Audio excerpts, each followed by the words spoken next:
Boa noite, pessoal. Meu nome é Tatiana, sou da paróquia do Divino Espírito Santo de Eloy Mendes, faço parte do curso de Teologia, faço parte também do curso de Batismo e faço parte do movimento de cursilhos.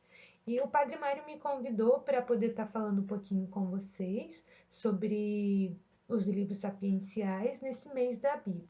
E é com muita alegria que eu venho aqui partilhar com vocês, em poucas palavras, os livros sapienciais. Eu e o Marcelo, nós dividimos. Ele fez a primeira parte, a introdução e alguns livros, e eu vou ficar com os 4 livros: o Eclesiastes, o Cântico dos Cânticos, Sabedoria e Eclesiástico. E o livro é bem interessante porque eu já havia feito os livros sapienciais no curso presencial. E agora eu tive que reler, estudar novamente e eu percebi uma coisa assim muito interessante, que cada vez que a gente lê a Bíblia, cada vez que a gente vai lá e estuda um pouquinho, a gente tem uma outra visão, né? Por que eu tô falando isso? Porque a sabedoria, ela provém da experiência que a gente tem, né? Então, é a experiência de vida mesmo. E essa sabedoria, o livro Eclesiastes, é o livro que apresenta um pensamento de um sábio ancião com o intuito de instruir o jovem. Então, a responsabilidade nossa quando aprende alguma coisa assim sobre a Bíblia ou sobre Deus é transmitir isto, né? É transmitir essa informação com muita alegria para poder ir transmitindo esse conhecimento. E o livro do Eclesiastes, ele não é um livro assim organizado, né? Um livro que tem começo, meio e fim. Não, o livro Eclesiastes, ele é composto por 12 capítulos, né? É curto também. Ele faz parte do Antigo Testamento, né? Os livros sapienciais são 7 livros. E o livro Eclesiastes, ele é um livro assim crítico, lúcido, realista, né? Ele fala sobre a condição humana, né? A maior dádiva de Deus tem que ser acolhida. E qual que é a maior dádiva de Deus? A vida. Então ele trata o quê? É um sentido assim da natureza humana, né? O livro, ele você pode ler por partes, você não precisa ler do começo, como eu disse, ele não é um livro que tem um roteiro, né? E esse Eclesiastes, ele é muito interessante que, embora ele seja do Antigo Testamento, ele fala para nós, é, ele faz um paralelo do Antigo Testamento com o Novo Testamento, né? Aí aqui uma parte que eu separei, que é o tema, um dos temas específicos do Eclesiastes.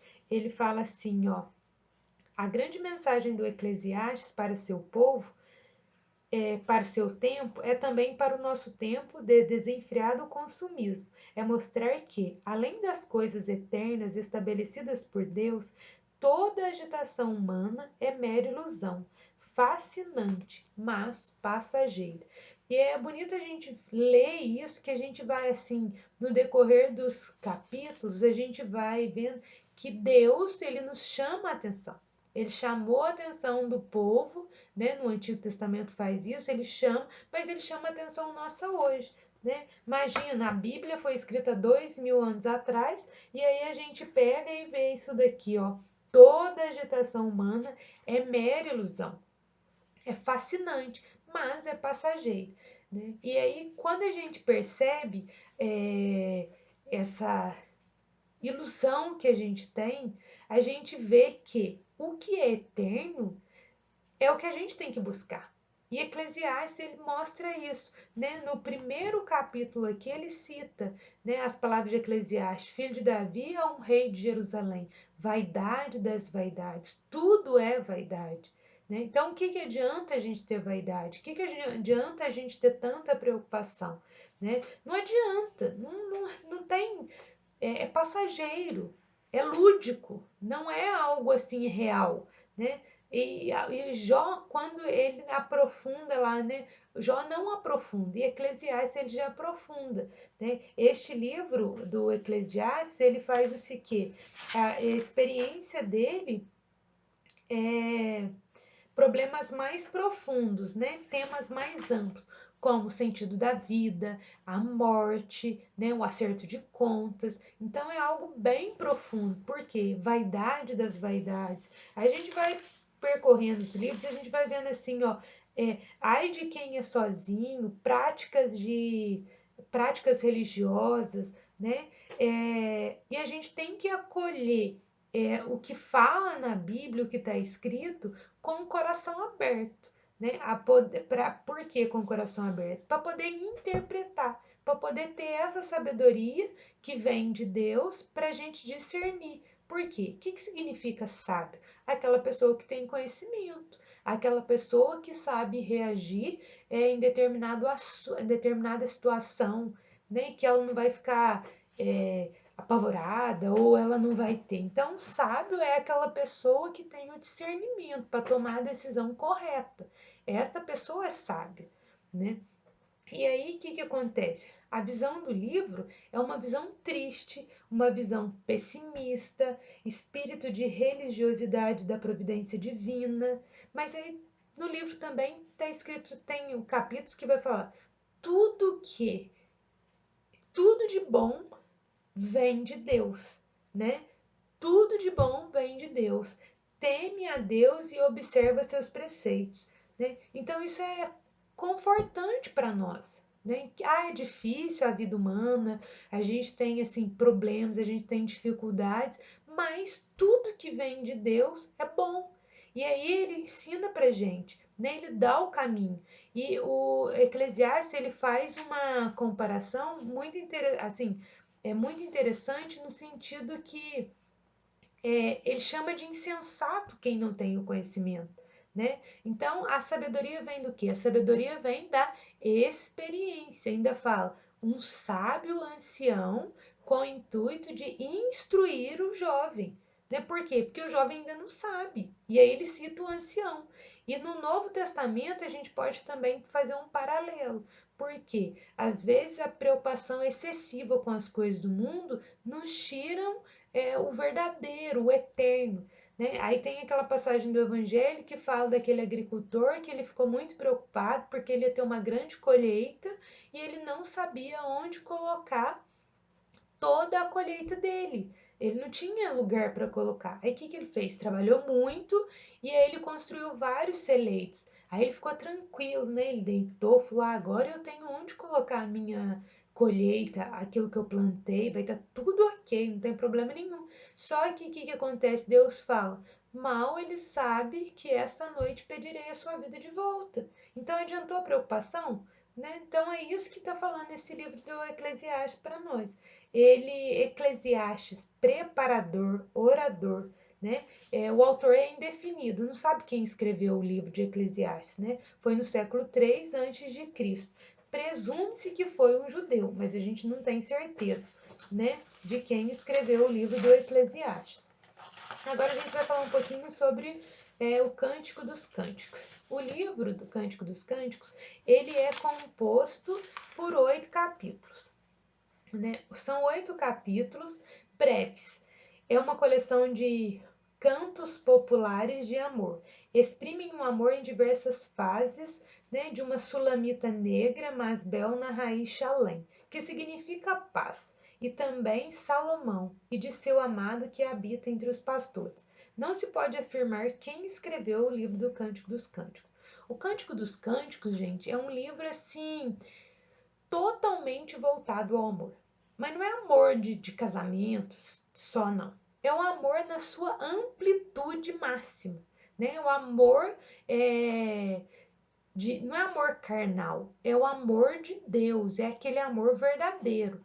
Aí até fala aqui no Cântico dos Cânticos, amor ágape. Todo mundo já ouviu falar isso. Ágape é aquele amor que dói, né? Que a gente sente. Tem até um termo que fala assim, ó, o amor é visto como uma doença. Estou doente de amor por Deus. Quando eu li isso daqui, eu achei maravilhoso. Eu estou doente de amor por Deus. Né? A gente olha doente e acha que é algo negativo, mas aqui chega a doer o amor de Deus. E é muito bonito o Cântico dos Cânticos, porque é a visão desse amor que resume ao amor humano, a uma realidade profunda, intrinsecamente bela e boa. né? O amor humano é uma realidade terrestre. A experiência religiosa se funda numa experiência de igualdade e mutualidade. E o amor tem justificação em si mesmo. É um amor único, um amor verdadeiro. É o amor que Deus tem por nós, né? E que nós também temos que ter por Deus, aquele amor que ferve, aquele amor verdadeiro. Porque a gente sempre ouve assim, a pessoa, eles usam um termo popular, assim, encontrou Jesus e agora mudou de vida. Isso mesmo, encontrou Jesus, encontrou Deus e não é mais a mesma pessoa. E é lógico que não pode ser a mesma pessoa. A partir do momento que a gente faz esse encontro verdadeiro com Deus, eu não posso mais ser a mesma pessoa, modificou algo dentro de mim, né? Eu fiquei doente de amor, eu vivo, eu respiro o amor de Deus, eu sou o amor de Deus, né? E Deus, ele nos amou tanto, ele nos ama tanto infinitamente que ele deu a própria vida, ele se encarnou, ele deu a própria vida para mostrar pra gente o passo a passo, como que é, como tem que ser, né? Porque no Antigo Testamento foram feitas várias alianças, o povo não entendia o que estava acontecendo, não queria seguir Deus, né? E aí nesse Antigo Testamento vieram os profetas, foram as alianças, foi, né, Deus insistindo com o humano. E no Novo Testamento, o que ele faz? Né? Ele já tinha mostrado no Antigo Testamento esse amor ágape pelos seus filhos, né? Pela sua criatura, pelo seu filho amado, pelos seus filhos amados. E aí, assim, as pessoas do Antigo Testamento não estavam entendendo. Daí, o Novo Testamento, ele se encarna para mostrar para nós o amor, né? Deu a vida, morreu numa cruz por amor, por todos nós. Então, esse amor ágape é indiscutível, né? E tem também, a gente pode, no Cântico dos Cânticos, depois a gente vai no Novo Testamento lá, que fala, que é Coríntios 13, né? Que fala do... Coríntios 13 fala do amor também, tem até letra de música, que é muito bonito lá, que fala do amor, né? O amor não se envaidece, né? O amor, ele é algo assim, o amor verdadeiro, né? É indiscutível. Quem ama, ama. Quem não ama, não tem como, né? Eu brinco que às vezes, assim, quando a gente tem filho, principalmente os pais, quando a gente tem filho é uma coisa que dói. O amor que a gente sente pelo filho dói mesmo. Você sente aquilo, você fica doente, se acontece alguma coisa, né? A gente tem assim, não é uma ruptura, a gente não vai romper o cordão umbilical assim, de não, meu filho fez isso errado e agora eu não amo mais. Não, é para sempre, né? E eu fico imaginando quão grande é o amor de Deus por nós. E nesse livro Cântico dos Cânticos, ele fala isso. É um amor verdadeiro, um amor sincero. E aí é uma canção de poemas, né? O nome quer dizer o mais belo dos cânticos. O tema é o amor de um homem é, por uma mulher. Deus, o esposo, e a igreja, a esposa de Cristo, né? Então, assim, são manifestações de fé, Cântico dos Cânticos. É uma experiência profunda, o amor humano, símbolo do amor de Deus para com o seu povo. Né? É lindíssimo o Cântico dos Cânticos. A gente vai passando assim, a gente vai vendo quem é esta que avança como a aurora, né? Que desponta bela como a lua, incomparável como o sol, terrível como um exército em linha de batalha, né? Quem é ela? Então, ó, pra vocês verem, quem é ela? Essa música canta para quem? Para Maria, né? Maria que foi a escolhida. Então, quem é esta que avança? Olha, é algo assim, é um poema, né? Por isso tem o nome Cântico dos Cânticos, né? É um cantar todo, os capítulos aqui que vai fazendo vai mostrando, vai demonstrando esse amor. Né? E é um amor verdadeiro mesmo por tudo, pela fauna, pelos animais, né? Pela flora, pelos campos, pelas flores, né? Isso é muito bonito, né? Faz o quê? Enaltecer o mistério do amor. né? Muito bonito o Cântico dos Cânticos, e é curtinho, dá para todo mundo ler. Muito interessante esse livro. E agora vem o livro da sabedoria, né? Sabedoria de Salomão, mas as atribuições a Salomão, símbolo da sabedoria, é de ordem literária. Então, esse livro da sabedoria, ele é composto por 19 capítulos, né? E é um livro religioso, judeu, ou cristão, não pertencente ao cânon, escrito entre 200 a.C. e 200 depois de Cristo. Autor anônimo ou nome falso, né? Então, esse livro da sabedoria, ele é conhecido também como a sabedoria de Salomão, como eu li agora há pouco. Na tradição latina, como o livro da sabedoria, né? Tem alguns livros, esse livro da sabedoria, ele não consta na Bíblia protestante, né? Por isso que eu li lá, livro religioso judeu ou cristão, não pertencente ao cânon. Então, o que é o livro da sabedoria? Né? O livro da sabedoria é a sabedoria do povo de Deus, do povo judeu. Tem uma vasta gama de significados. Né? Sabedoria é o quê? É o conhecimento baseado na experiência acumulada ao longo da vida e enriquecida através de várias gerações, que se fixou gradualmente em máximas, sentenças e provérbios breves e ritmados, recheados de imagem e comparações, né? Então, o livro da sabedoria, gente, significa o quê?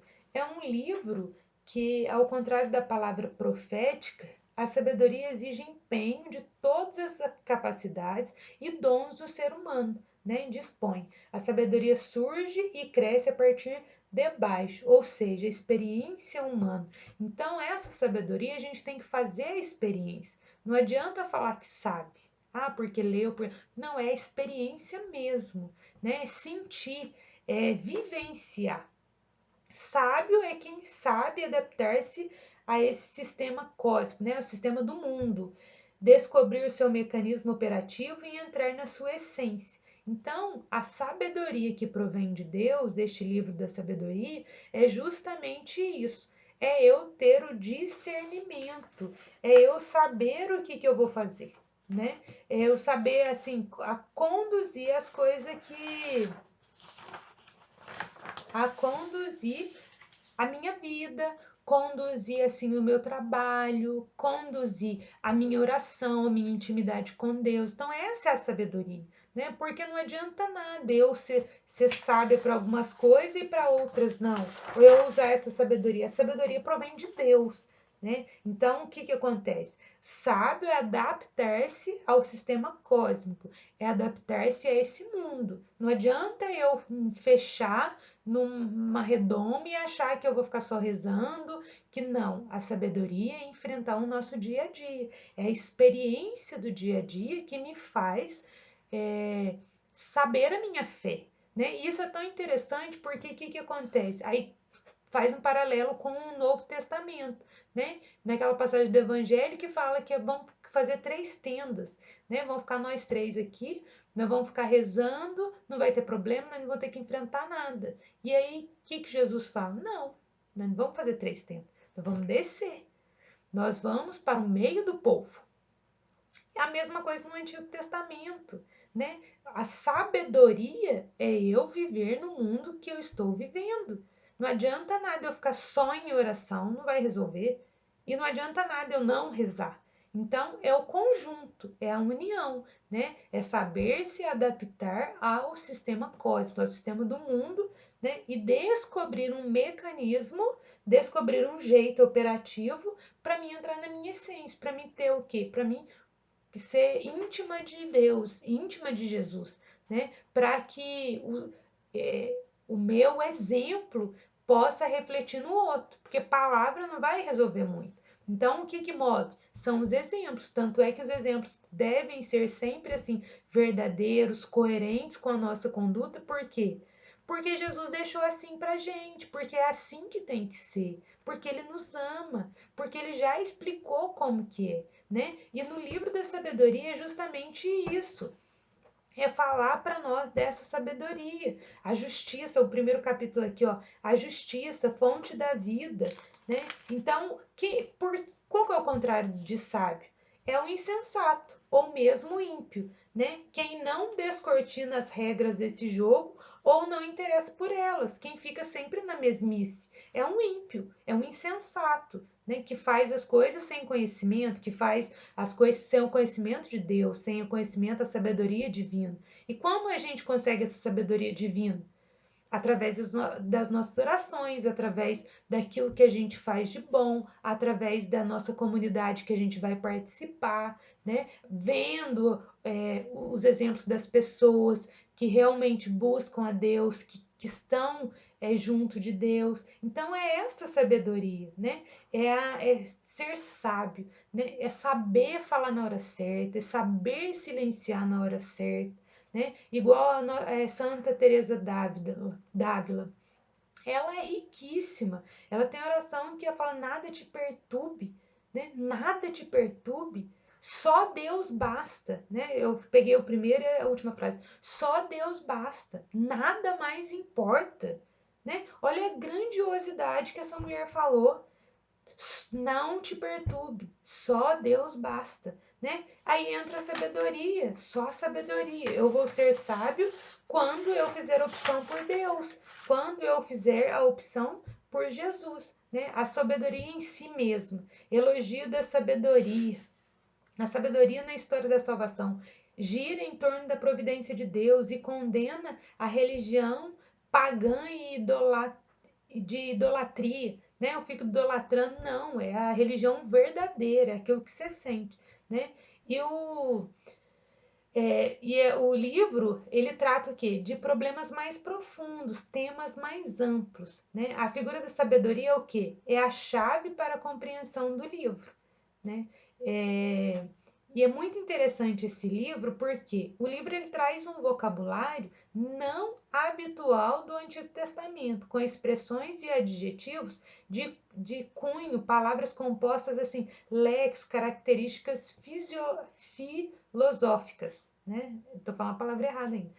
Com características filosóficas. Então, às vezes, a pessoa vai ler e não vai entender muito, mas lê uma, duas, três, e aos poucos você vai compreendendo. Aos poucos você vai tendo assim um discernimento para poder compreender as palavras, o que esse livro da sabedoria tem a dizer para nós, né? Então aqui tem uma parte aqui que fala no capítulo 4: é preferível a falta de filhos tendo a virtude, pois na memória desta a imortalidade ela é reconhecida junto de Deus e do povo. Então é assim, o livro da sabedoria ele vem nos auxiliar, ele vem para poder dar o conhecimento para a gente, né? E a busca do conhecimento depende de nós. E o último livro é o livro do Eclesiástico, né? O primeiro que eu disse era o livro do Eclesiastes, e esse é o Eclesiástico, né? Na Bíblia vai estar resumindo, tá? Eclo. Esse livro ele foi escrito 200 anos antes de Cristo. Ele é composto por 51 capítulos, né? E a região que foi escrita é a região da Alexandria, em Jerusalém, né? Livro muito usado no judaísmo, escrito aqui não fala quem escreveu esse livro, não, né? O povo vivia em um tempo de perseguição. Este livro aqui, gente, do Eclesiástico, ele faz o seguinte: ele é como se fosse um manual. Eu acho que eu nem posso falar isso, mas é assim que eu entendi do livro. Isso, não posso nem falar eu. O que o livro traz é isso, é justamente isso. Igual no capítulo 30 lá. É como educar os filhos. Então ele fala da maneira como tem que ser, né? Como que vai ser escrito, como que vai ser escrito, não. Ele é escrito como que tem que ser, né? É um livro muito rico. Por que eu falo assim, que um mistério da sabedoria, o primeiro capítulo, o temor a Deus, né? Ele vai assim, honra pai e mãe, até tem uma parte aqui, que eu acho que é no capítulo 3, né, que é honrar pai e mãe. Deus fica contente, Deus fica feliz com os filhos que honram seu pai e sua mãe. E é muito usado, isso aqui é uma parte bem importante, é muito usado para ensinar os catecúmenos. Agora, a nossa igreja, que é a paróquia, a Diocese da Campanha, ela está fazendo um trabalho, né? Ia começar e por causa da pandemia parou um pouquinho. Catecúmenos, a catequese mudou, né? É um trabalho mais, assim, personalizado. Né? Não é mais aquela catequese para os adultos, não é mais aquela catequese que tem um catequista, umas 5, 6 pessoas. Não, agora vai acompanhando. Ele vai assistir a missa junto com o catequista, ele tem todo um processo, tem todo um trabalho para que realmente a pessoa conheça a nossa igreja. E é um trabalho muito bonito, né, de catecumenato. Na igreja, na igreja da matriz tá fazendo e na Cristo Bom Pastor também estão fazendo. E agora também vai começar o batismo, o curso de batismo também vai ser assim, né? Vamos acompanhar a família, as crianças, aí tem todo um roteiro, tem todo uma preparação diferenciada. E aí no Antigo Testamento, né, já era usado para poder catequizar as pessoas. E esse livro, ele é muito rico, né? Ele fala da verdadeira e da falsa modéstia. É assim, realmente, se a gente ler esses 51 capítulos, a gente vai tirar muita sabedoria deste livro, né? Apresenta a coleção de frases curtas, sentenças que ajudam a compreender e a encontrar saídas, né? Os problemas assim mais profundos, né? Eu já disse isso, são temas mais amplos, mas que vão auxiliar a gente nas tomadas de decisões. Olha, meu Deus, eu tô com o coração aflito por causa disso, ou então eu tô muito alegre. Então, se a gente pegar o Antigo Testamento e a gente for lendo assim com calma, né?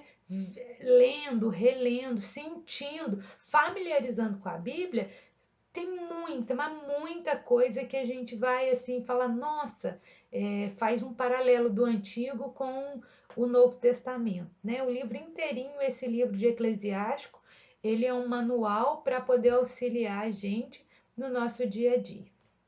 E é só, né? Tem muito mais coisas, só que o nosso tempo é curto. E eu quero agradecer a todos, agradecer ao Padre Mário pelo convite e espero que tenha contribuído para, assim, um pouquinho com todos vocês. Um forte abraço e fiquem com Deus.